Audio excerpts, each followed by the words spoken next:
Patreon video. A day or two late. Sorry about that. To make up for that, I have a really good deep dive into drama that I think the group of you are going to find particularly interesting. As for rumors, the rumors that I've heard about that I can't substantiate enough to put out in a regular video are as follows. One of them is, as if you haven't heard enough about Priscilla Kelly's sex life, apparently she gets pissed in her mouth, sure, to the point where they call her old piss mouth in locker rooms. But an interesting tidbit I found out recently was somebody was telling me that they were at a kind of an S&M club, and there was Priscilla Kelly and her husband, and he was tied up and she was beating the living shit out of him. So I guess she gets her licks in too. I kind of regret saying that as soon as I said it. Another rumor. I floated out to a couple of people who had asked, when they were like, oh, who do you think the leading contender for this, that, or the other was? And when the question of Booker came up, I had said who I thought the three front runners were. Really, there's really two contenders and then one that's sort of distant. And I said the same thing to each person who asked me, is what do you think it's going to come down to with Booker? And I just said simply September, October, November. And apparently word got to all of these bookers, and all of them have been changing what they're doing in at least a little bit to try to win that booking award, to which I say, good. So I'm definitely, is my goal, people who I share secrets with, is my goal to stoke the fire underneath a bunch of people? You damn right.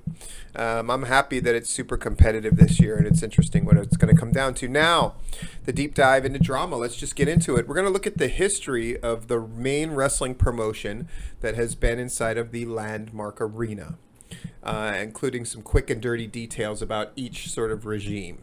Starting with NCW, I believe was the name of the league. That was Rick Michaels and a guy named Steve Martin.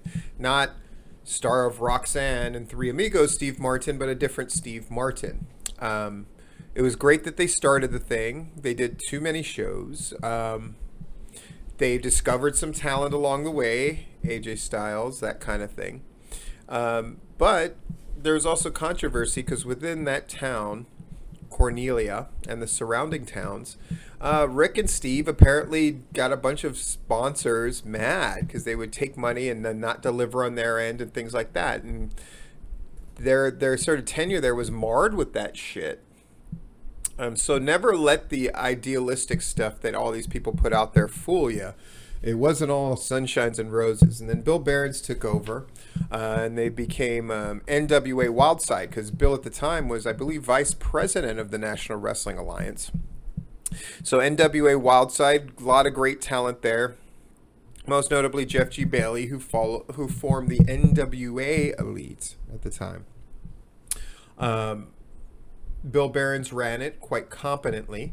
And a guy named Jerry Palmer eventually took over, because Bill Behrens is a lot of things, but a promoter really isn't one of them, by his own admission, and I say much the same about myself. So Jerry Palmer, who's sort of a man about town, he was a guest on Tipping Point not too long ago, took over. And for the most part, that relationship worked very well. But then Bill had to go away because of Deep South. And Bill Behrens was a big part of Deep South, so he couldn't be part of any other promotion. So then it was sort of left up to Jerry Palmer, and this is widely regarded as one of the worst regimes. It was sort of Jerry Palmer with iceberg booking. It was a fucking disaster and absolutely horrible. And people still talk shit about that era. And the war games that happened recently, the war games of that era was led not by Jeff G. Bailey and Dan, who had always done these hellacious and awesome frickin' war game promos, but instead was sort of marred by wicked nemesis and this guy named Sid Istik, who looked like a hobo clown. Fucking terrible shit. Anyway, from there it passed on to Jerry Palmer. They ended Wildside and did Anarchy instead, and it was Jerry Palmer, and it was regarded as sort of a return to form, and it was really, really great. And then Jerry Palmer sold it. He sold it to a lot of bids for it, and he interviewed a lot of people and talked to a lot of people, including yours truly, about buying Anarchy. But he sold it to a guy named Franklin Dove, who's a really weird fucking guy who helps out with Bushido now. A lot of people like Franklin. I do as well, somewhat. But Franklin's a weird dude, right? Dash Wilder, who was Stephen Walters, I believe, in the Indies in Georgia. But he's Dash Wilder now at NXT and, Raw and that kind of thing.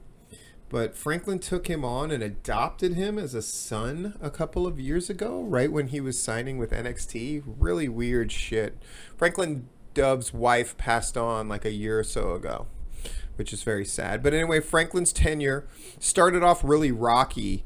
In fact, their first sort of big show, Larry Goodman tore apart and said, where did they get the nerve charging this much money for fucking this show and all this kind of shit. But they eventually got it together and they had a really good run. But Franklin decided to step away. And when he did, he sold it. Now, Franklin bought it for about $10,000. He sold it for $11,000. And I know because I got outbid to Charles.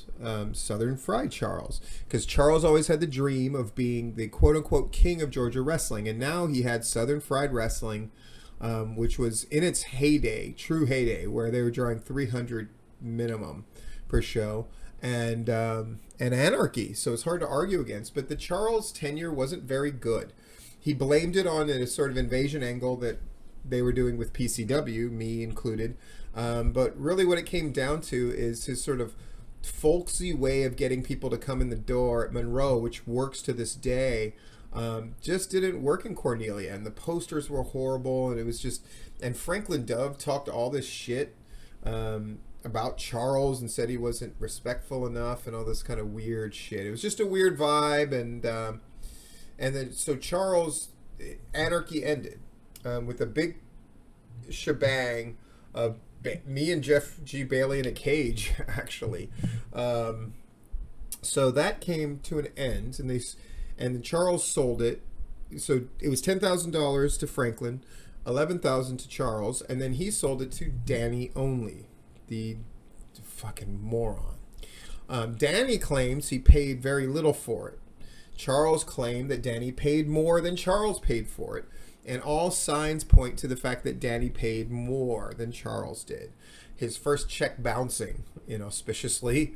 Why We Wrestle is widely considered a complete fucking disaster. We've talked about it before here on the Patreon videos.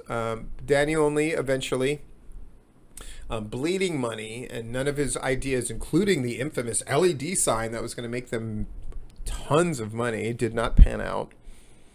And so he sold, I guess you could call it selling, to Rick. Now the thing is, a friend of Jerry Palmer's owns that building and leases it out. So Jerry Palmer ultimately had influence and sway on who could get it, and him and Rick Michaels weren't exactly close buddies. But I helped mend those fences.